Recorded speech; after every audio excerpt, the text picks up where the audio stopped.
thing is, until you can erase 3 Februaries, shut up. Bang! Quality over quantity. LeBron has beaten some of the best competition in NBA history. He's the GOAT emoji. I will not cuss. I will not cuss. I will not swear. I will not swear. Where sports is the base, life and fun are the results. This is the Brian Snow Show.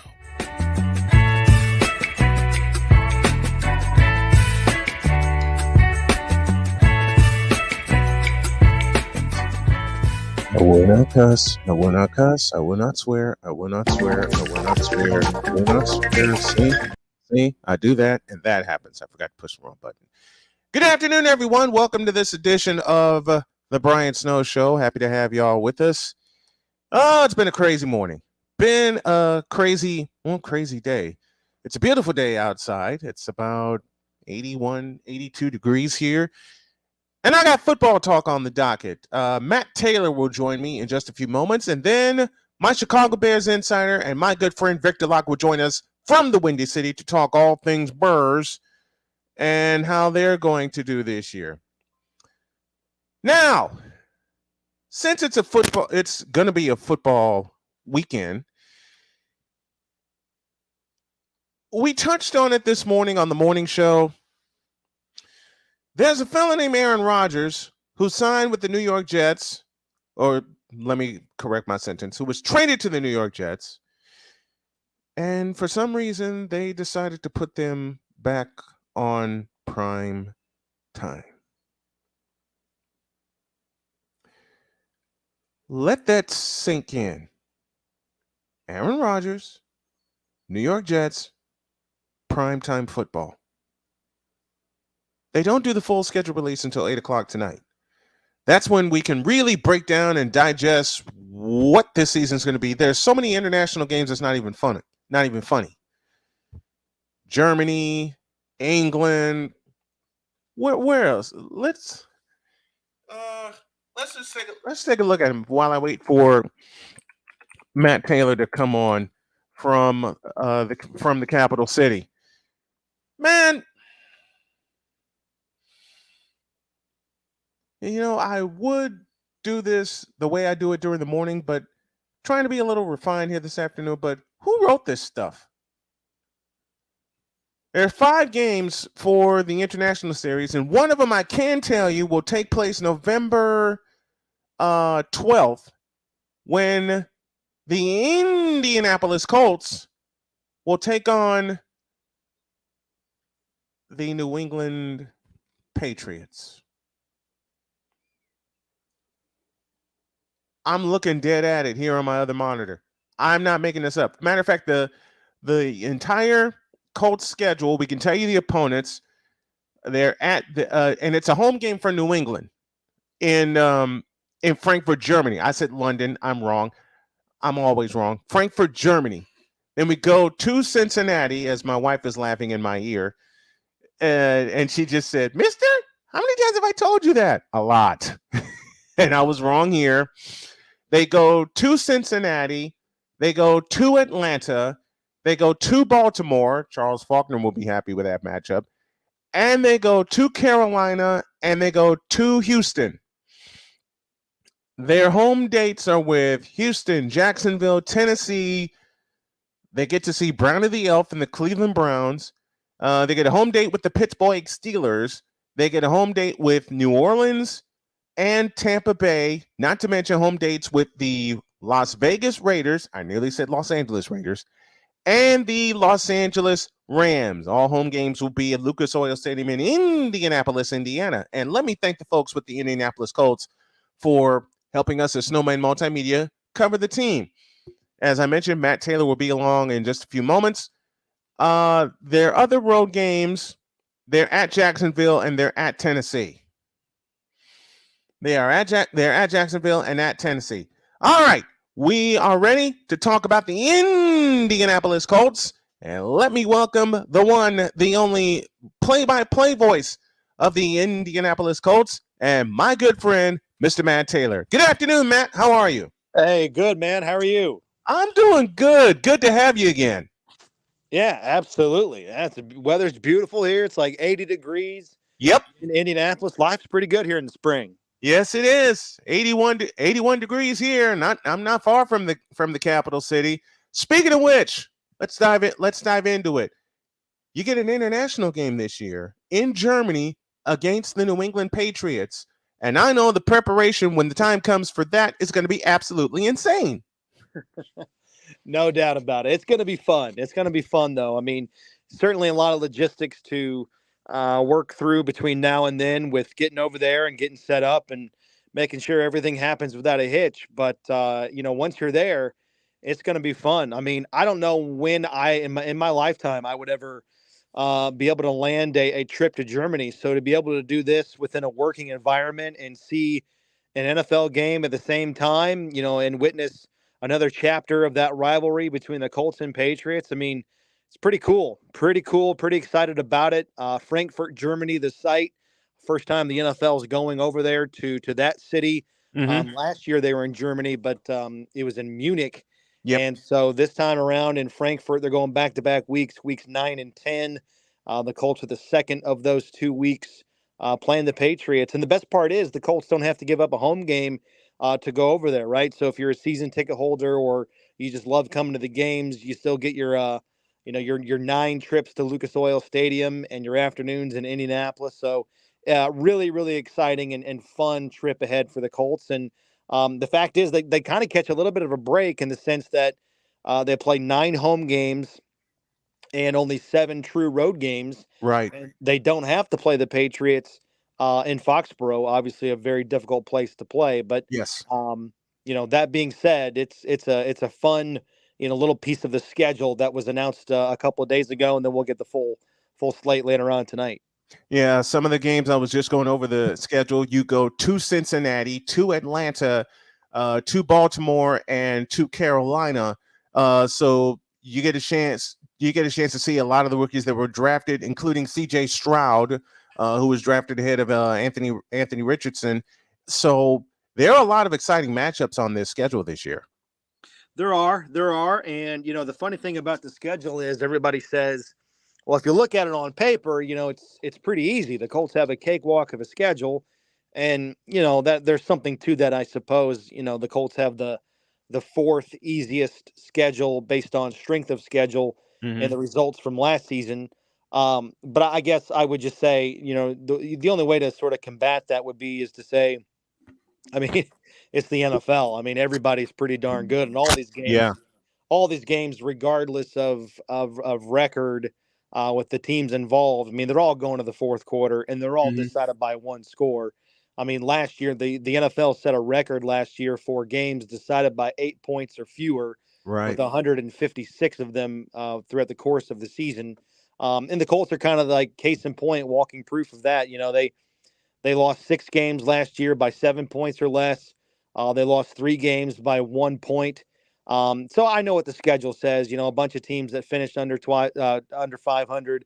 In fact, 12 of their 17 games next year are against teams last year that finished under 500. Right. But there's so much parity in this league, and there's so much roster turnover and quarterback movement, and you have different head coaches and things like that. So you kind of have to take that with a grain of salt. But just exciting for what this season could potentially be for the Colts if indeed they are able to kind of clean up some of those mistakes that led them to on the wrong side of the ledger in a lot of those close games. And a lot of that we discussed last week. Got to improve the offensive line. Jonathan Taylor has got to be a factor again with the running game after setting a record 2 years ago with the most rushing yards in a season in team history. So number 28 has got to figure into every game this year if the Colts are to turn it around.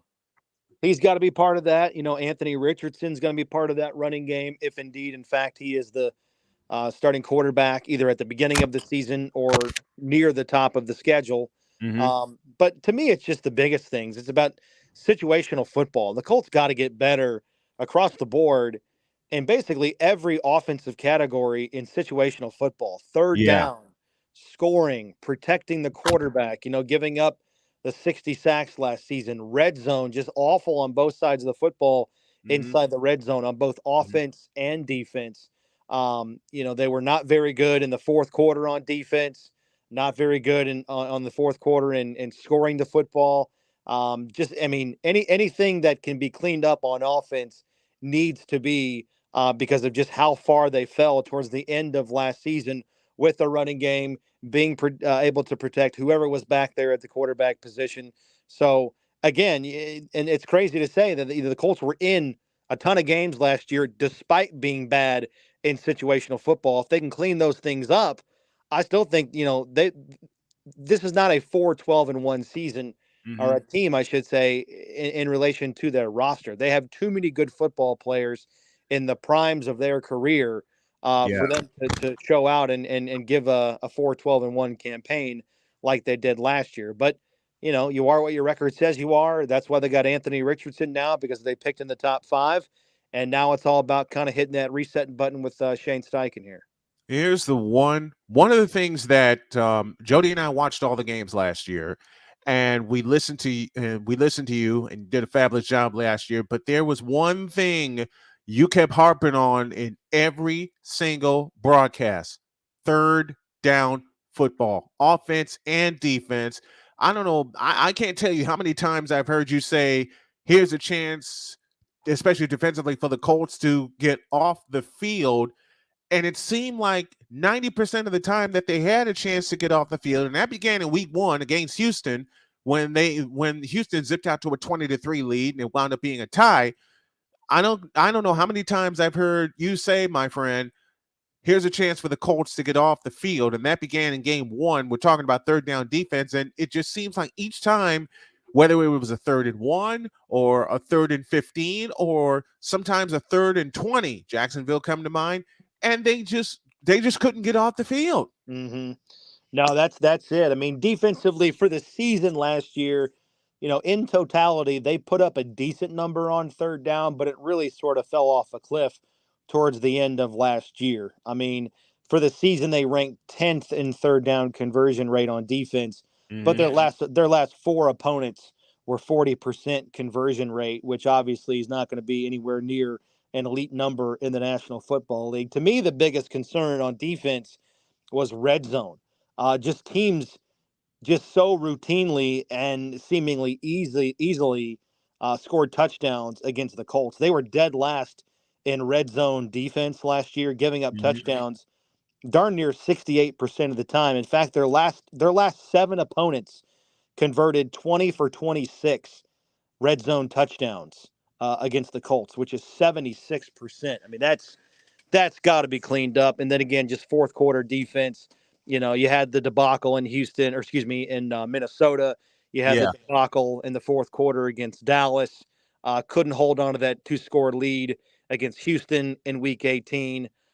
So certainly, I mean, like I said, long story short is, everybody played a hand last year into 4-12-1. It was kind of equal parts offense and defense, especially towards the end of last season. That's why this team certainly was not in a position to go the plug and play veteran quarterback route like they had done in years past, picking in the top 5 and being in a position to hit the reset button with a new head coach and play caller.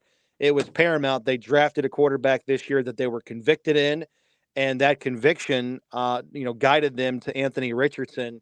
So again, offense, defense, everything's got to be kind of picked up in situational football across the board for this upcoming season. Matt Taylor, the voice of the Indianapolis Colts, joining me here this afternoon, talking all things Indianapolis Colts. And you mentioned the 2 key words: situational football. Red zone football is really, really key. I want to point to a game 2 years ago that we broke down after the game before heading into the finale. And that's the game at home against the Las Vegas Raiders, where you held a 2-score lead and you let it get away. And it just seemed like when you got to that 2-score lead after a touchdown pass, you stopped running the football. And somehow the Raiders caught fire. And from the mid part of the third quarter on, I believe this to be correct, the Raiders converted every single third down in that part of the game. Yeah. Yeah, I mean, I'd have to go back and look and double check. I mean, that seems like eons ago, unfortunately, with all the different moving parts within this franchise. Yeah. So I'd have to go back and double check that. But I mean, it's from just a gut feeling. I mean, I remember that game, and I remember it certainly being very easy for the Raiders to move the ball and to extend drives in that game. So, from that standpoint, you're absolutely right. Um, yeah, and that's the thing. I mean, the Colts have done a good job of putting together, a good first half or a good second half, but playing a complete game, really the last couple of years, 21 and 22, that has eluded them in playing a true complementary type of football game. Now, listen, it's the National Football League, man. Like, it's freaking hard. It is Yes. really hard, and there's so much parity in this league, and so it's going to be far from perfect every single time out. Right. But I think we would all agree that this franchise and the amount of talent that is on this roster has not been able to churn out the results that they have desired. And, Chris Ballard said that at the end of the season. Like, they're better players, like, they're high dollar players, they're marquee players, guys that they have invested highly in. They got to play better, right? The Quentin Nelsons and the Jonathan Taylors. And I think maybe through no fault of his own because of the offensive line and the quarterback and the injury, but you get what I'm saying. Braden Smith Yes. and Shaq Leonard hopefully being able to come back healthy. Like, these high dollar guys that, again, are in the primes of their career can play better and need to play better for the Colts to bounce back for next season. How big is the receiving core going to be to help out their young quarterback and Anthony Richardson, who I get the feeling is going to start week 1 and have the reins, given to him at the top of training camp and the top of the preseason, where he can really get some reps in. So how big is the receiving core going to be for Anthony Richardson and for the Colts quarterback room in general? No, it's going to be big. I mean, right now it's obviously headlined by Michael Pittman Jr. You drafted Josh Downs. Alec Pierce is coming back. You re-signed Ashton Dulin in free agency.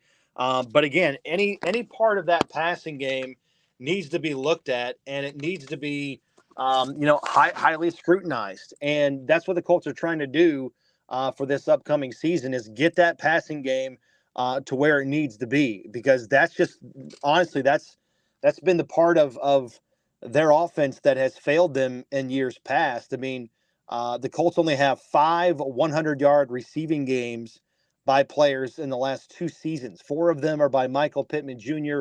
One of them is by a non-receiver in Jonathan Taylor in 2021. And the passing game last year, 23rd in yards per game, 31st in yards per pass play, 29 in yards per attempt. Obviously, the quarterback has a lot to do with that, but you're looking for stability in the passing game. And the biggest thing is you're trying to get the vertical passing game going too, because it's hard to move the ball in this league and go 10, 11, 12 plays and get the football in the end zone. Like, the defenses are just too good for a drive to sustain that long. And ultimately, the defense is going to make a play on you. So you need more chunk plays. The Colts had just 41 catches over 20 yards last year, which was tied for the 7th fewest. And you need more out of Pierce in that regard. I think Jelani Woods has the potential to be a big play threat. Line him up in the tight end position, or maybe put him out in the slot, take advantage of a safety. So certainly everything in the passing game, starting at wide receiver, needs to be improved for next season. But I think it will be, because hopefully the Colts can get more one-on-one matchups on the outside on paper, because teams have to respect the running threat of Anthony Richardson. So what are you going to take away? You're going to take away Jonathan Taylor or Richardson, the running game, or are you going to spread out and make sure Pittman and Pierce and Woods and those guys don't beat you? It's kind of that yin and yang for the Colts offense to be a little bit more advantageous this year compared to years past, with having sort of that 12th man on offense with the dual threat capability of Anthony Richardson. Man, you get a couple of teams you get the AFC North this year. Cleveland coming into Lucas Oil along with Pittsburgh. Pittsburgh was a game that got away. That, of course, was a Monday night game. Let's look at the defense for the Colts, because defensively, and I highlight that Pittsburgh game because you get to see him again. You did good, but Pittsburgh offense somehow the last 2-3 drives of the game was able to pick it up and stick it in the end zone and get some points to beat you. So on defense, where do the repairs start? Well, defensively, like I said, they fell off a cliff towards the end of the season. They were putting up very respectable numbers at the beginning of the season, and then just obviously could not keep teams out of the end zone. Like I said, in the red zone. Red zone defense has got to be improved upon. I mean, you can't go any lower than they were a season ago. But you got Zaire Franklin coming back at the linebacker position. And one of the things that really hasn't been talked a whole lot about around here is that the Colts had 12 draft picks, and they did not select a linebacker with those 12. That's got to be a good sign for the fact that Shaq Leonard could be coming back healthy. Now, he's still got a long way to go, but the fact that they didn't draft a linebacker with him coming back and still rehabbing, that to me can only be viewed as a positive thing. So we'll find out how that plays out. But, I mean, you got Atamawa Audabare. He's coming in out of Northwestern, a very physical guy that can kind of help back up, I think, DeForest Buckner and the 3 technique and the interior of that defensive line. And then I think in the secondary, I think they've got a chance to be very young and very dynamic. They drafted 3 cornerbacks in the draft. Juju Brents out of Kansas State in the 2nd round has a really good chance to start. I think he and Darius Rush, a 5th rounder out of South Carolina, can compete for one of those starting jobs in the base defense for the Colts. But, they went a different route in prioritizing and choosing long, athletic cornerbacks, right? Guys that are 6'2", 6'3", still got speed, still have that quick area quickness with the footwork that can press in man-to-man coverage and not allow receivers to get that free release off the line of scrimmage. So I'm excited about what they can turn into defensively in the secondary. Obviously, these guys are young. They have to continue to grow. I think there's going to be a little bit of a learning curve in the defensive secondary without Stephon Gilmore, but that's where they need to improve. Last year, cornerbacks in that secondary for the Colts gave up 68% completion percentage to wideouts. So that number's got to get better, but they drafted high upside guys that I think are going to be destined to contribute and play pretty quickly right away. Matt Taylor, the voice of the Indianapolis Colts, joining me here this afternoon as we talk all things Colts and get y'all ready for the 2023 season. And Matt's going to be a big part of the show as we talk Colts more often. Thank you, Matt. I appreciate you, buddy. You got it, man. Have a great weekend. Matt Taylor, the voice of the Colts, joining me here this afternoon. Man, it's a lot of fun talking to him, getting the insight from a position that I know very well, which is the play-by-play booth, because you see things differently from a broadcast standpoint than you do from a fan standpoint. So he's going to be a big part of our coverage of the Colts this season. Let's take a break, and when we come back, we'll go to the Windy City, and Vicola will join me with his thoughts about his hometown Chicago Bears. And I will tell you up front, because we share the same, they ain't pretty. Back in a minute. This is Snowman in the Morning.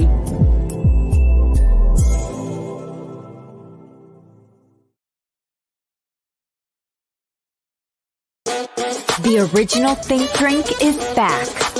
Level up with proven ingredients formulated to crush your competition.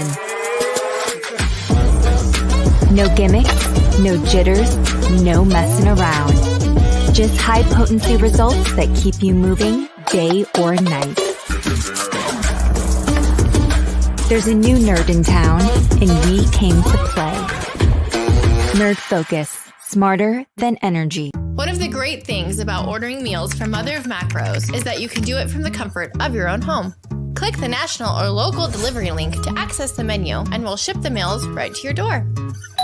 We understand you won't always have time to plan, shop, prepare, and cook to provide healthy nutrition for your family, so the process is simple and saves you hours. We know you're busy, so our meals are professionally prepared and packaged. You only need to heat them up and enjoy. We provide macro-balanced, delicious meals chock full of fresh, local ingredients with none of the stuff you don't want to eat. Plus, our menu changes every week, keeping your taste buds wanting more. We take care of your meals so you can worry about everything else on your list. Mother of Macros.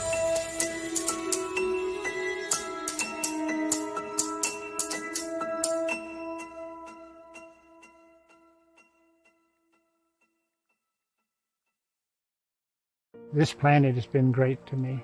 It's given me gifts that I can't even explain. It's given me adventures and memories I'll never forget. And Battleborn, I think, has given me the opportunity to go beyond and give something back. How can I be a better custodian to this planet and the place I live? That's where I am with Battleborn. Let's make the planet a better place. Here's an important message from the Diabetes Solution Center. Do you like pricking your fingers to test your blood sugar levels? No one does, but it's important to maintain your health. And now, by wearing a small remote device called a continuous glucose monitor, or CGM, you don't need to prick your fingers anymore. It's easy to use and helps you make more accurate diabetes treatment decisions. If you are testing your blood sugar 3 or more times daily, injecting insulin, or using an insulin pump, call the Diabetes Solution Center right now. And if you have Medicare or most major insurance coverage, you may be able to get a new CGM at little to no out-of-pocket cost. Shipping is free and will even bill your insurance company for you. If you are testing your blood sugar 3 or more times daily, injecting insulin, or using an insulin pump, call the Diabetes Solution Center right now to learn how to end the painful finger sticks and get your own continuous glucose monitor, or CGM, at little to no out-of-pocket cost.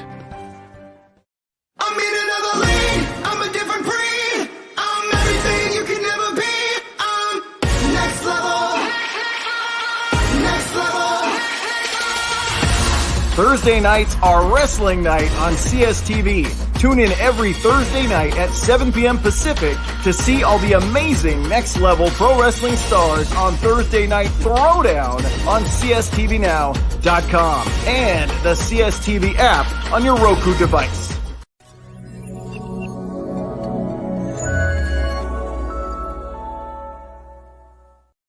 Thank you to the folks on CSTV watching us here this afternoon.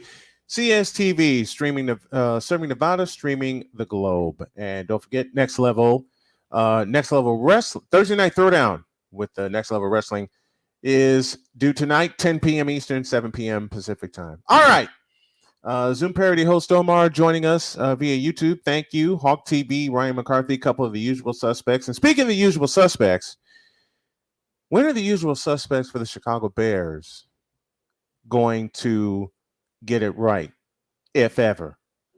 I have an answer for that question, but I'm not going to be the one to deliver it. This man is. His name is Victor Locke, and he's my Chicago Bears insider and one of my good buddies. What's up, Victor? How are you, Snowman? Snowman's doing good. How are you? I'm doing right. Very good to see a smile on your face and a smile of everybody across the nation around the world. How are you all doing as well? All right, man. Let's have some laughs. What the hell are the Bears doing? Your guess is good as mine.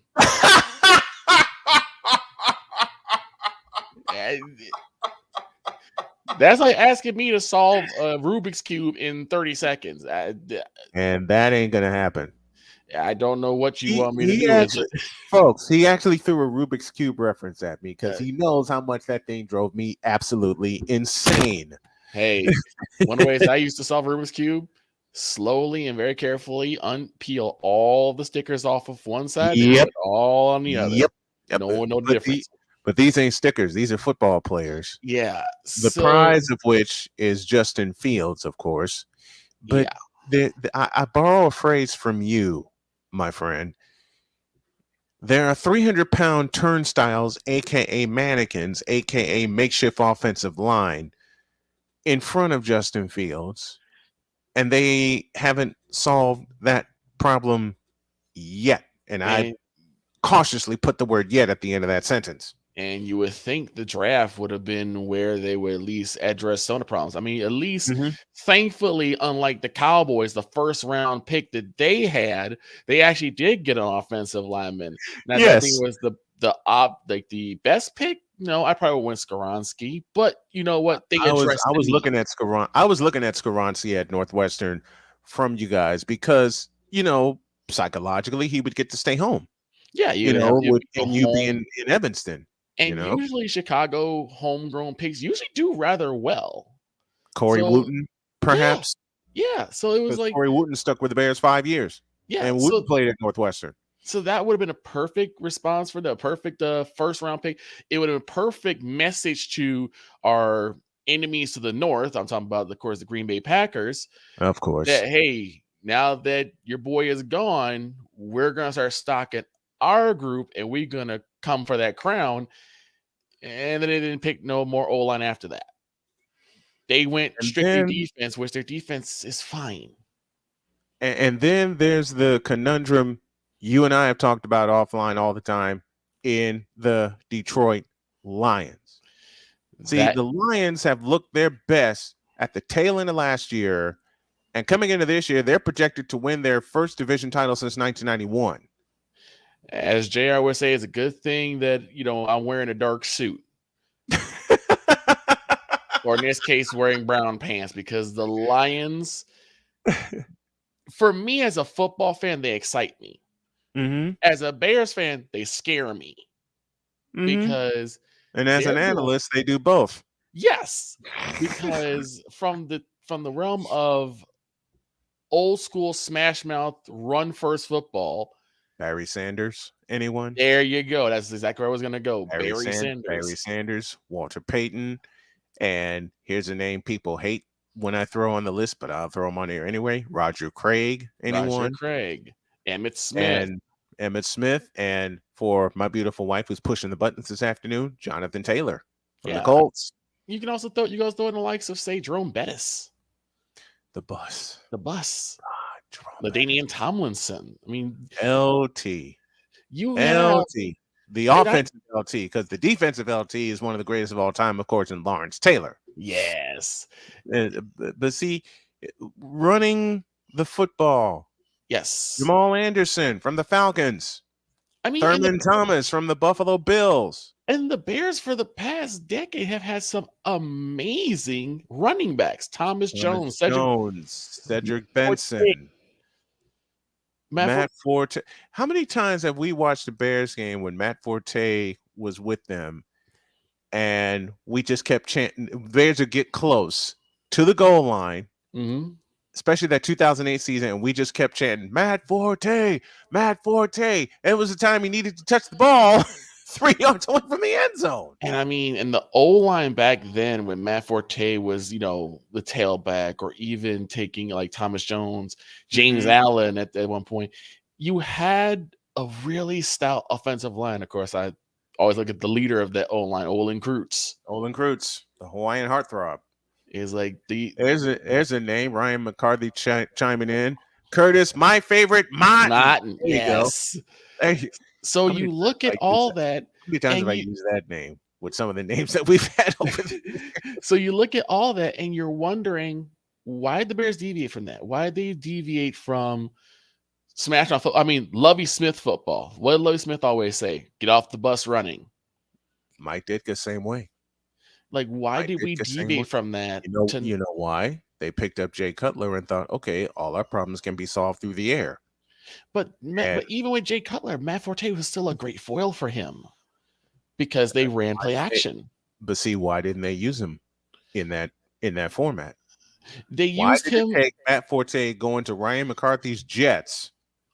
Thomas Jones too, for that matter, because remember Thomas Jones went to the Jets. Yep. And so did Matt Forte, and they figured, okay, we could use him for a couple of years, which is unfortunately all they got out of him. Yeah, but what can you do? I personally think is like, even with Jay Cutler, Matt Forte was still a great foil for him because you had that play action style, which before Lovie was ousted, they did run that. But once Lovie was gone, we got what we get from every other NFL team, which is pass first and run long later. Bombs. Pass first, run later. And you can't do that because if you're stacking eight in the box now. on first down. Yep. It's not like how it used to be. Speaking of pass first, run later. Mr. Dak Prescott. Ugh. Now I know I'm gonna get something thrown at my screen from Victor because it's bringing this up, but we talk about this every Friday. Yeah. But I have you here now, here in the afternoon. We're gonna probably bring it up tomorrow when Ben comes on the morning show. Why are you? And I know you're a Cowboy fan because of Troy Aikman, Michael Irvin, Emmitt Smith, Alvin Harper. That offensive line that actually knew how to run the doggone football. Yes, indeed. 2-A, Newton, Giesick, Kevin Gogan, and Eric Williams left to right on that offensive line in the 90s. Yep.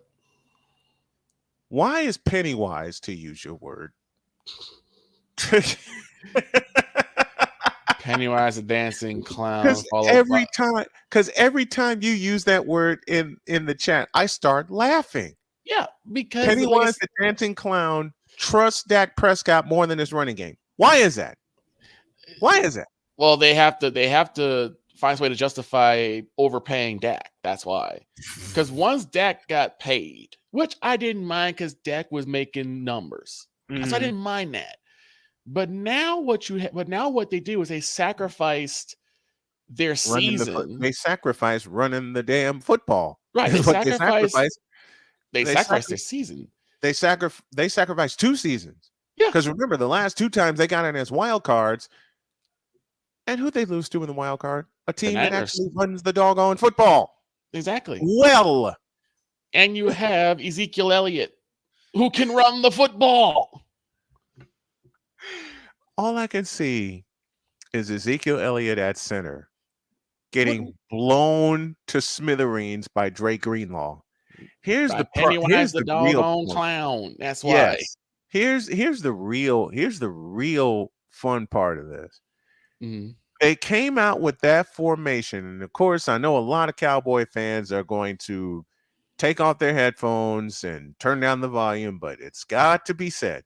Yes. They came out with that formation at the end of the game, and I'm sitting there watching it with Jody, and she looked at the center position and went, "Babe, who is it?" I said, "That's Ezekiel Elliott." And her first question to me, and you'll get such a kick out of this, was, "Isn't he supposed to be running the football?" Yeah. I wasn't going to watch the game, but I tracked it. I used the NFL track. You couldn't put yourself through it? No. Why? I used the NFL tracker, and the minute I saw Zeke's number at center, I closed out the program. It is the most mind-numbingly stupid thing you could possibly do with a running back that can break tackles, that can go up the gut, that can cut and can get down the field. Yes, and yet you're like, let's put him under center. Okay, But wait a minute. Here's the crazy part. When we saw that, and Jody said, "Isn't he supposed to be running the football?" And I said, "Yes." And she goes, "What are they doing?" I said, "Babe, I don't know." And no one knows. Then San Francisco calls timeout. All right? Yeah. Kyle Shanahan had 2 timeouts at his disposal. May as well use one. Make him think about it. Right. And both of us are sitting there nervous. All right? Because I've seen hook and ladders go the distance. Miami versus New England 2018. Hello. Yes. And I'm thinking, okay, they're going to come out with a different form. They're going to come out with a different formation. And Jody said, how can they make their formation different? I said, have an actual center. Their line needs to be in the block because San Francisco sending everybody, and their secondary, doggone right, and they're sending 49ers were sending all their hard hitters. Yeah, the linebackers were coming. The secondary is 20 yards downfield. 20 yards. Yeah. So you can pick up an easy 20 yards and then start flipping the ball around from there. You would at least get to San Francisco's 40-yard line. Right. After the timeout, they came out with the exact same formation. The exact same formation. I looked at Jody and she looked at me and she says, how long is this going to last? I said, this won't last longer than 10 seconds because the Cowboys didn't change a thing. Well, I was going to say, bold to assume that the Cowboys coaching staff actually thinks. I don't see that happening. Who are we talking about here? Exactly. We're talking about Pennywise. We ain't talking about Jimmy Johnson. But literally, the Niners gave the Cowboys a chance to pull a mulligan and say extra 30 seconds to think about it. Yes, say, this may not be the best idea, and yet we still did it anyway. But this is what I mean. Thing. They did the same thing. And Dak, who has had a lot of people backing him and defending him, I don't think he has it anymore this year because he's got no excuses this year because if they don't win the division, he's gone. He's got to get mentally tough. He's got to get tough, which he has. And what did I tell you? He hasn't been mentally tough since Mississippi State. He hasn't. He shrinks back whenever he deals with adversity. He shrinks into like the smallest hell in the cell, and he makes every mistake that you could possibly make as a quarterback. Rushing the pass, scrambling when you don't need to, throwing in the coverage. You name it, Dak's done it. Yeah. And what makes it even worse, they continue to trust him without a safety net called a running game. Yeah. What I would do is if I'm Jarrell, I'm placing a personal favor to Troy Aikman. I love the way you say that name. Yeah. You and Cole. I was gonna say that's Cole. Ben say it the same way, Jarrell, with that drawl in there. I would make a personal plea or request to Troy Aikman to come down there and just smack Dak across the face and say, look, you have balls between your legs. You need to grab them and get some toughness because the team is riding on you to make it to the playoffs so that every hater can shut up. At least if for nothing else, make Stephen A shut up for a year. If the Cowboys make it to at least the NFC Championship, at the very least, I think Stephen A would shut up for a year. Because he'll have nothing to say. Yeah, here's the problem. Y'all have to get to the NFC Championship. And if you see San Francisco a third time, you're going to get pulverized again. And I'm not saying this just to brag on my team. I'm saying this because of what I've seen from their running game the last 2 years in the playoffs. Well, I mean, just seeing what has happened with the Eagles. I mean, we're going to get eaten alive. The Eagles did what Dallas has a chance in that division this year. No. Not with what the Eagles are up to. The only team that I think we really still are over is the Redskins. The Eagles, forget about it. They probably going to go back to the NFC Championship again. And the bad part is the Giants are over the Cowboys because the Giants drafted better. Yeah, the Giants drafted well too. The Giants drafted better. The lasting image from the end of the playoff game to this year is Zeke at center. Zeke is now gone, but you still have that lasting image and you're still trusting Dak Prescott. And then on top of that, you don't know what Tony Pollard's going to do. Victor Locke joining me here, one of my NFL insiders as we talk Bears and now Cowboys. Man, I'm looking at the Bears schedule. Okay. Why are you all hosting the Cleveland Browns? I mean, why are you all traveling to see Brownie the Elf? Hey, you know what? As long as it's a win, it's an easy win. I'll take it.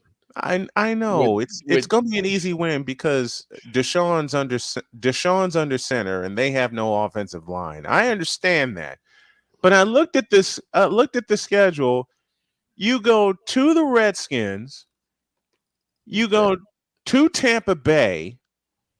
And you go to New Orleans. What? Yeah, I don't get that either. I really don't. I mean, I'm going to have a great time doing the bet slips. Don't get it twisted throughout the course of the year. But who wrote this stuff? I wish I knew because it's like I asked Jody, and then you heard Matt earlier in the show talking about being excited to go to Frankfurt, Germany, for the Colts to play the Patriots, and the Colts don't sacrifice a home game. That part I get. That part I get. But who wrote this? And then immediately Jody chimes in, it's better than playing them in New England. Point there. That's point fair. there. That's fair. That's a fair point. But at New Orleans, at Tampa, Washington, and then you see Brownie the Elf. What? And you go to Los Angeles to play the I got to say it right. You got to play the San Diego Chargers. The San Diego That Superchargers. are misplaced in Los Angeles right now. Boy, you got me. I don't know what they're going to do. Oh, and on top of that, you get a measuring stick and play the Super Bowl champion Kansas City Chiefs. Oops. Oh, God, that's going to be painful. Because we're going in there undermanned and under weaponized. We do not have the weapons to take on. You're going in there Kansas City. undersized. Yeah. Severely undersized. And then on 2 occasions, you got to see Kirk 2 Chainz Cousins. Honestly, Thank you, Ben, for that. I hope y'all demoralize, and thank you, Ben Sutter, for saying this. I hope y'all demoralize Kirk 2 Chainz Cousins. But we're snatching chains when we go to Minnesota. We're taking the Vikings, we snatching chains. I can hear that soundbite in my head now. And if I see Kirk 2 Chainz Cousins, that's all I see for the Minnesota Vikings. Because the Minnesota Vikings are going to have to really work hard to prove that this past year was not a fluke. You got two which I don't see. You get 2 against the Vikings, 2 against the Packers, and 2 against the Lions in their division. Then you get a home date with the, I can't believe I'm going to say this aloud, Arizona Cardinals. Well, all we got to do is throw an Xbox and a Call of Duty in front of Kyler Murray. We're good. I don't think you even need an Xbox. All you got to do is throw Call of Duty in front of him. You remember that old Larry Bird commercial, that McDonald's commercials with Larry Bird? Yeah. And he pulled out a French fry and he took out, let me use your words again, a fry. And he goes, tonight, Grant Hill's weakness takes center court. And he pulls out a fry. Yep. And every time he looks at, every time he says the fry, he gets distracted. I think that's Kyler Murray. Yeah, I'm throwing a lot of shade right now, but I don't care. That's Kyler Murray. What you're going to have in that game are 2 unproven quarterbacks, because even though this is Justin Fields' second year, he's still unproven. And Kyler Murray, you and I have said this. You and I have said it over the time. Kyler Murray plays Call of Duty for a whole week and then goes on the field on Sunday and plays like booty. Except if you're the Las Vegas Raiders. And you choke away a 23-0 lead. We watched the end of that game and saw the result. And Jody looked at me and I her, and she says, "Are you going to ask it or shall I?" I'm like, "Baby, go ahead and say it." And she says, "What the hell happened?"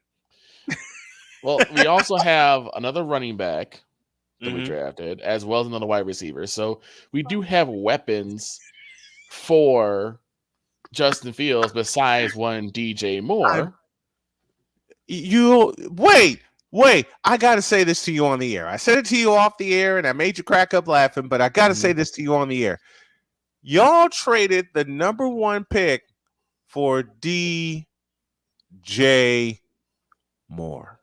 And what we're going to do with him, I mean, is beyond me. I don't know what they're going to do with DJ Moore. And the bad part is you guys host Carolina. So DJ Moore gets to see his old team and probably lick his chops hoping for a 200-yard day. That would mean Justin Fields will have to throw the ball 50 times. And is he going to be able to throw 50 times? He's going to be able to stay upright to throw 50 times with that O-line. I said after the draft, they at least traded Walmart mannequins for JCPenney mannequins, but I don't know how much of a difference that's going to be. Say that again, please. They traded I'm cutting the daylights out of this one, folks. Say it again. They traded up from Walmart mannequins to JCPenney mannequins, but I don't know if that's going to be enough to stop because a lot of defenses are doing more run blitzing. Yeah. I remember back in the day, run blitzing used to be just for very specific points, usually maybe a 3rd and short, or even a 3rd and 5. But now people are going 1st and 10. They're sending the house. They're putting 8 in the box. They're sending everybody. I'm laughing as Jody's in my ear, and we went back to that Arizona Las Vegas game, and she said, actually, what I said was, "What the was that?" Yeah. So we have Justin Fields, who is going to probably run for his life again and fail again. Yep. Until he decides to leave Chicago, and that's another quarterback we've run out of the building. And then you got Kyler Murray. Cole this afternoon. They at least traded Walmart mannequins for J.C. Penney mannequins. I'm cutting that one. Say it one more time. I got to have a clear copy of that. They at least traded Walmart mannequins for J.C. Penney mannequins. That is the only upgrade I see for the Chicago Bears. Now, can they do some magic in the rest of this year? Maybe get some trades from other teams? Sure. But Lord have mercy. But for the most part, that O-line, save their draft pick, is going to get a lot of Tiger uppercut thrown at them. I mean, right now, that line that we have now is trash. And after the draft, it's still trash, but at least it smells slightly less bad. Okay, I got to do it. Y'all are going to hate me for it. I got to do it. Let me make one quick switch. And for my partner and for Cole Johnson, who's joining us from Tennessee, this is how Victor just effectively described the Bears' offensive line. Trays.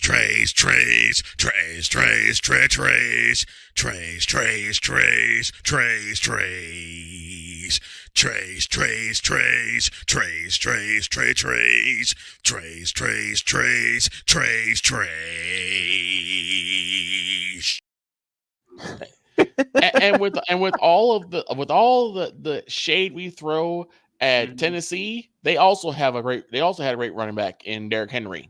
Yeah, so, how long is he going to stay with Tennessee? That's a question. How long is he going to stay? Your fault, Cole. You started this.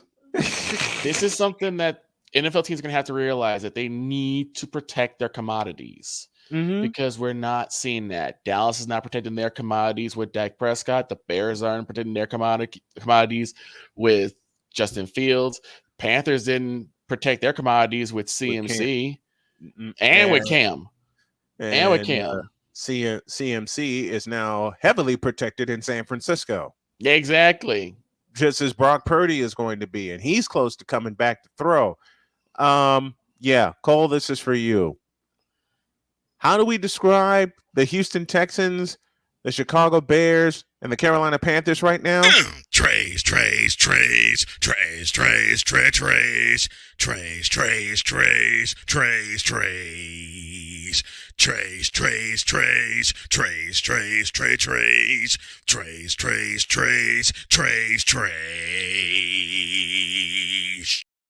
And right now, Cole is thinking, what the are these guys doing? Well, I will say this. One good thing also about the Bears, though, is that they did get a couple corners. They really worked on their secondary. Yeah, they did. They really worked on their secondary, which is a good thing, because a lot of times the Bears got beat deep. Yeah. And so getting a lot of guys in the draft to fill that hole, particularly the cover 2, which is what I think the Bears are still running. That's going to be something that they're going to need, is a very strong secondary so they don't get beat deep. Problem is that no matter how much work you do on the defense, which is what we saw with the Cowboys, you can have a stout, amazing defense, but if you cannot put points on the board, it does not matter. Just ask the Cowboys in the divisional playoff game against San Francisco. And he's at the moon, took a 6-3 lead, and they tied the game at 9 after a turnover, and then it went all in the toilet after that. It went way down in the toilet after that. Because Pennywise, a dancing clown, had to clown. He had to clown. Speaking of clowns, hello, Antonio Clown. Don't think I forgot about you. I'm telling you need to start doing a podcast, man. Just random musings from Vikala. There you go. There's your title. There's your title right there. 1 hour of random musings. I'll host it. I'll tape it. I'll cut it. I'll do whatever it needs to be. I could hear Bill right now. Victor, what are you doing? I'm taking an idea that Brian gave me, and now I can't stop. I was gonna say, like, I always say this. I don't think I'm as entertaining as people think I am. I just say what. Oh yes, you are. That comes out of my head. Oh yes, you are. I just have the lights. You pointed to the camera. Antonio Clown, don't think I forgot about you. All right, we got to go. Victor Lott joining me here on the program. Thanks, buddy. I appreciate you. I love you, brother. Thank you so much for having me. We got to do it again. We got to do it again. Random musings of Vikala.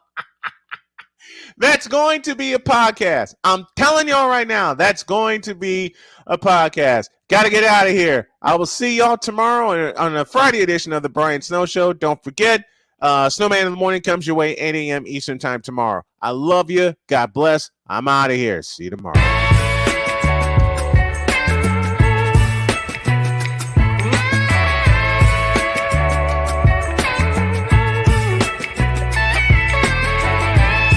Thank you for tuning into The Brian Snow Show, where sports is the base, life and fun are the results.